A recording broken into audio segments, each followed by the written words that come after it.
présent pour vous exposer une nouvelle méthodologie de conception d'affaires, d'évaluation d'affaires, un outil stratégique qui va vous permettre de croître avec vos institutions, vos entreprises, et d'évaluer les projets qui vont venir chez vous chercher le financement. Donc il s'agit d'un outil qui s'appelle le Business Model Generation. Donc si je veux présenter l'origine de cet outil, c'est que ça vient avec l'an 2000, avec le problème des sociétés électroniques. On investissait trop dans les sociétés web et rien ne marchait. Il y a eu un crash financier. Donc ça a été un problème d'évaluation d'idées de projet et on s'est demandé, est-ce que les outils financiers tels le plan d'affaires sont suffisants pour évaluer le potentiel d'une entreprise? Certains disent oui et d'autres disent non. Et est-ce que c'est plus important d'investir dans l'idée elle-même, dans le projet, ou dans la personne, ou l'entrepreneur? C'est un peu difficile. Donc, toutes ces idées, toutes ces constatations nous ont donné un besoin d'une nouvelle méthode, ou méthodologie, qui va donner plus clair l'affaire, comment réaliser, comment gagner de l'argent, et comment argumenter auprès d'un banquier. Comment le faire réussir à avoir un OK de chez un banquier pour avoir le financement nécessaire. Donc, le BMG va nous aider à donner une meilleure présentation d'une idée de projet par la présentation des structures des revenus et des structures d'exploitation. Ça veut dire comment vous allez gagner de l'argent et comment vous allez dépenser de l'argent pour créer de la valeur. Et là, on va argumenter que je vais gagner plus d'argent que j'en vais dépenser. Et ça, pas d'une manière très datée comme le plan d'affaires, mais de créer un modèle que je vais répéter et par lequel je vais générer de l'argent.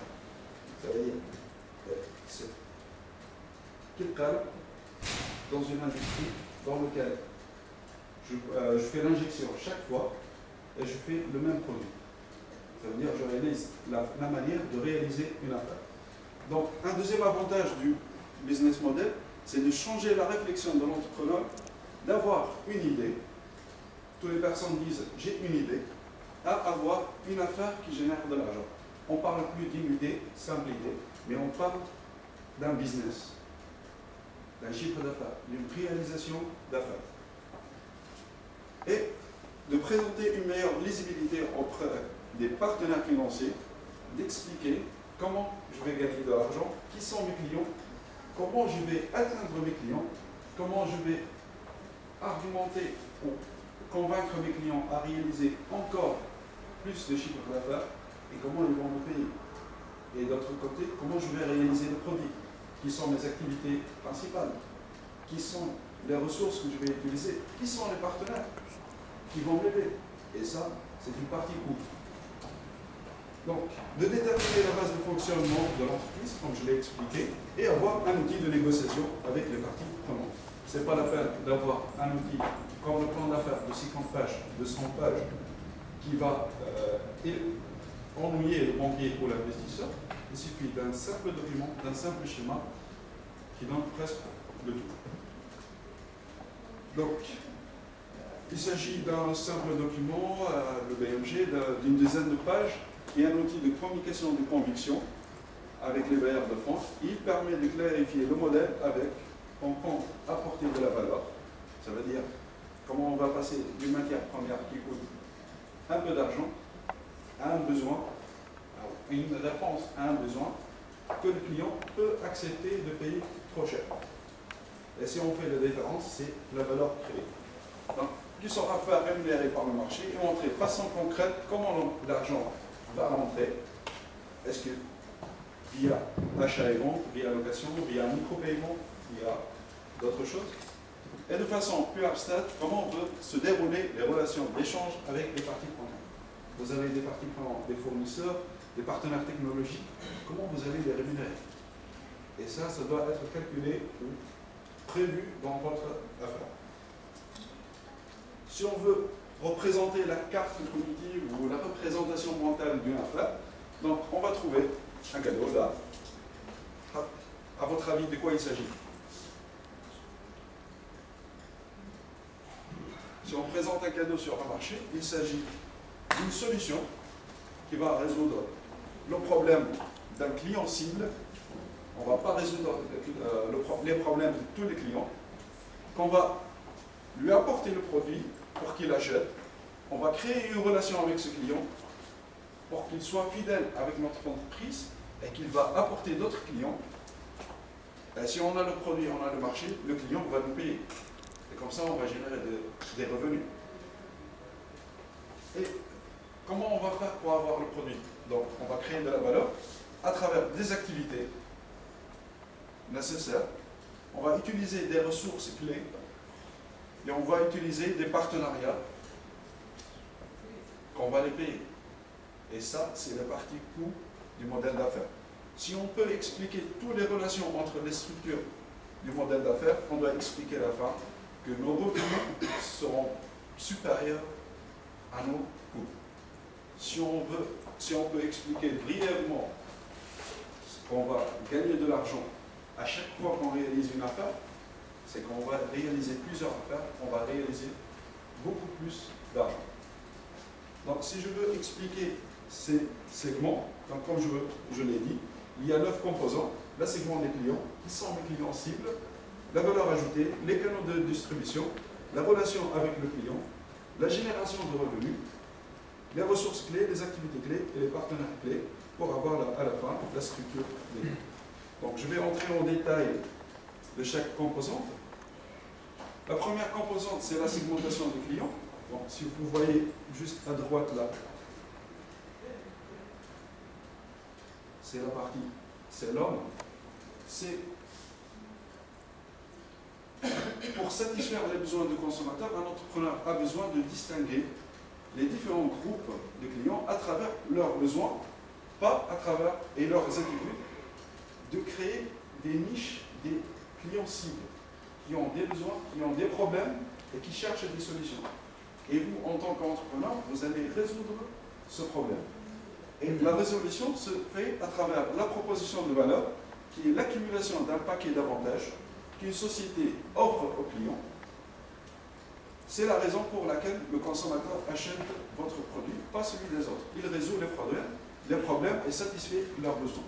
C'est qu'on doit expliquer qu'à la fin, on ne va pas vendre un simple produit, on ne va pas vendre une souris sans fil, on va vendre un produit qui va permettre d'utiliser une souris à distance, de diffuser des slides, d'être sous le lit et utiliser une souris sans faire sortir les mains dans un climat froid. Et c'est ça, c'est pour ces raisons que le client achètera votre produit. Et un investisseur ou un entrepreneur doit comprendre et expliquer ça.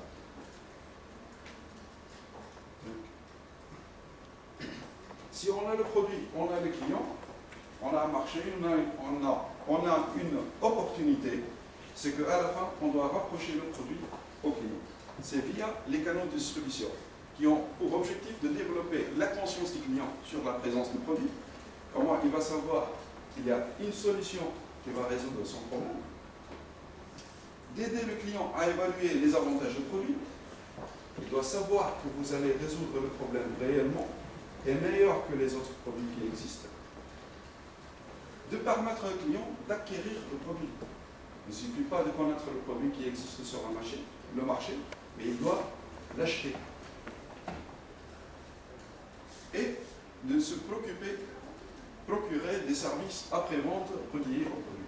Dans des produits technologiques, il y a certains problèmes pour garder la relation avec ce client, et ce service après-vente peut nous générer encore des revenus parce qu'il s'agit d'une valeur ajoutée. Donc ces clients qui ont acheté nos produits, on doit les fidéliser. Et si on veut expliquer cette relation, c'est auprès des entreprises qui cherchent à acquérir des clients. Après une saturation, sa stratégie se convertit vers une rétention de clients. C'est qu'on doit, le client, il doit acheter notre produit, réacheter notre produit et recommander notre produit. C'est comme ça qu'on augmente notre chiffre d'affaires. Si on explique de cette manière, automatiquement, on prévoit un niveau de croissance de notre entreprise. Si on ne prévoit pas ces solutions, c'est automatiquement qu'on prévoit un chiffre d'affaires stagnant ou décroissant. Donc, dans notre affaire, dans notre business, on doit prévoir à qui on va vendre et comment on va augmenter notre chiffre d'affaires ou part de marché. Finalement, on a le produit, on a le marché, on a le client, on va le fidéliser. Donc, on doit expliquer quel avantage chaque segment de clients qu'on va avoir est prêt à payer. Un produit, il a plusieurs avantages, mais chaque client achète le produit pour quel type d'avantage. Donc, on doit expliquer ça pour avoir généralement des paiements uniques par rapport à un achat. Je vends un souris, je reçois de l'argent. Des paiements continus pour livraison de valeur et services après-vente, tels l'abonnement, tels les services après-vente, tels les dons, les subventions pour les associations, tels les micro-paiements pour les banques internet, tels les loyers et beaucoup d'autres moyens de paiement. Ça, les gens du commerce électronique le connaissent bien. Donc, on a expliqué la partie affaires, la partie comment je vais gagner l'argent, mais là, je dois avoir le produit, je dois avoir la valeur ajoutée. Je dois expliquer maintenant comment je vais créer cette valeur ajoutée. Donc là, il faut expliquer les ressources clés que je vais utiliser. Les ressources clés qui vont me créer la proposition de valeur, telle je l'ai promis au client. Je lui ai dit, je vais te proposer une souris sans fil, que je peux utiliser aussi avec câble et qui recharge mes batteries. Si j'ai promis ça au client, je dois les proposer sans code. Donc, ces ressources vont m'aider aussi à atteindre les marchés, maintenir les relations avec les clients, et les ressources peuvent être soit physiques, soit financières, soit immatérielles, humaines, et peuvent être acquis ou loués.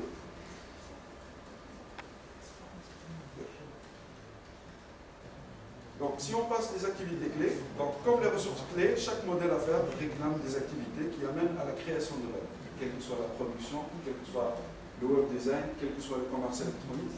Donc, on doit se concentrer sur notre métier. Qu'est-ce que nous sommes en train de faire? On ne va pas essayer de chercher plusieurs métiers à la fois. Donc, ces parties vont présenter. Nous aurons besoin aussi des partenaires clés. Parfois, on n'a pas les informations nécessaires. Parfois, on ne peut pas accéder facilement à la matière première. Parfois, on a besoin d'un partenaire pour liquider rapidement notre produit. Donc, on doit expliquer qui sont les partenaires et les choix de nos partenaires va réduire le risque si le produit n'est pas bien présent sur notre marché. Donc, on a un risque de pénurie de matières premières. Un partenariat avec un fournisseur va nous garantir la continuité de présence de la matière première. Donc, pour l'acquisition des ressources, pour l'optimisation des économies d'échelle et l'acquisition des ressources particulières à l'activité. Par exemple, je travaille avec une technologie de pointe, nanotechnologie, qu'il y a une seule société en Allemagne qui peut me le fournir. Donc, si je fais un partenariat avec cette société, je garantis que cette technologie va venir en Tunisie et qu'ils ne vont pas me couper n'importe quel type d'information ou d'amélioration technologique dans le secteur. Donc, cette partie va présenter la structure des coûts. Donc, dans cette partie, l'entrepreneur va expliquer la stratégie de la gestion de la structure, où va être dépensé l'argent qu'on va récolter des clients. Donc, on va utiliser le cost driving pour le direction par les valeurs. Donc, il s'agit des coûts fixes, des coûts variables, des économies d'échelle, des économies de gamme, les partenaires, comment ils vont être rémunérés, les activités, comment on va essayer de les maintenir, les ressources, comment on va les rémunérer et les amortir, et tout ça doit être inférieur aux revenus. Si on arrive finalement à expliquer les relations, on arrive à expliquer qu'on a une société viable, qu'on a une société qui va nous permettre de gagner de l'argent à long terme, on a une société qui peut être durable et croissante. Donc, pour conclure ma présentation, donc, le modèle d'affaires est un outil de conception, de modélisation, de communication, de conviction. Il est aussi une approche simpliste pour mieux organiser les relations entre les structures de l'affaire. Est un outil d'évaluation des entrepreneurs que peuvent utiliser les sicaristes, les banquiers, et d'évaluer la maîtrise de l'affaire ou de l'entreprise. Il est aussi une garantie de la survie de l'entreprise. Donc, je vous remercie pour votre attention. Et je passe la parole.